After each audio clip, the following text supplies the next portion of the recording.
இன்னைக்கு நம்ம குழந்தைங்க மேல கைய வச்சவங்கள நம்ம சும்மா விடக்கூடாது. அந்த மரண பயத்தையும் உயிர் பயத்தையும் அந்த தப்பு செய்தவங்களுக்கு நம்ம கொடுக்கணும். இதுக்கு மேல நம்ம பொறுமையா இருக்கிறதுல அர்த்தமே கிடையாது.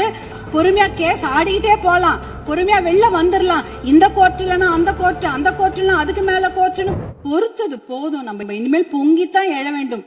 அரசன் அன்று கொள்வான், தெய்வம் நின்று கொள்ளும் அப்படின்னு சொல்லுவாங்க. இன்னைக்கு நம்ம குழந்தைங்க மேல கைய வச்சவங்கள நம்ம சும்மா விடக்கூடாது. நம் பெண்கள் மேல் கை வைத்தவர்கள் சும்மா விடவே கூடாது. இதுக்கு மேல நம்ம பொறுமையா இருக்கிறதுல அர்த்தமே கிடையாது.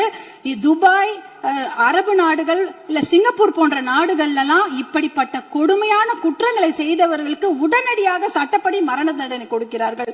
அந்த மரண பயத்தையும் உயிர் பயத்தையும் அந்த தப்பு செய்தவங்களுக்கு நம்ம கொடுக்கணும். அப்படி இருந்தாதான் இந்த பெண்கள் குழந்தைகளை காப்பாற்ற முடியும். வேற வழியே கிடையாது. ஏன்னா அவங்க நினைச்சிட்டு இருக்கிறாங்க, இன்னும் ஒரு 5 வருஷம் பொறுமையா கேஸ் ஆடிக்கிட்டே போலாம், பொறுமையா வெளில வந்துடலாம். இந்த கோர்ட்லனா அந்த கோர்ட், அந்த கோர்ட்ல அதுக்கு மேல கோர்ட்னு போய் அவர்கள் வெளியில வந்து விடுவார்கள் என்ற தைரியத்துலதான் இவ்வளவு பெரிய தவறுகளை செய்கிறார்கள். அவர்களுக்கு அந்த உயிர் பயத்தை, குழந்தைகள் மேல் கை வைத்தவர்களுக்கும் பெண்கள் மேல் கை வைத்தவர்களும் அந்த உயிர் பயத்தை கொடுத்தாதான் இனிமேல் அந்த தவறை செய்ய மாட்டாங்க. அதுக்காக இனிமேல் நாம பொறுத்தது போதும், பொங்கி எழ வேண்டும் என்று மறுபடியும் நான் உங்களை வேண்டி விரும்பி கேட்டுக்கொள்கின்றேன்.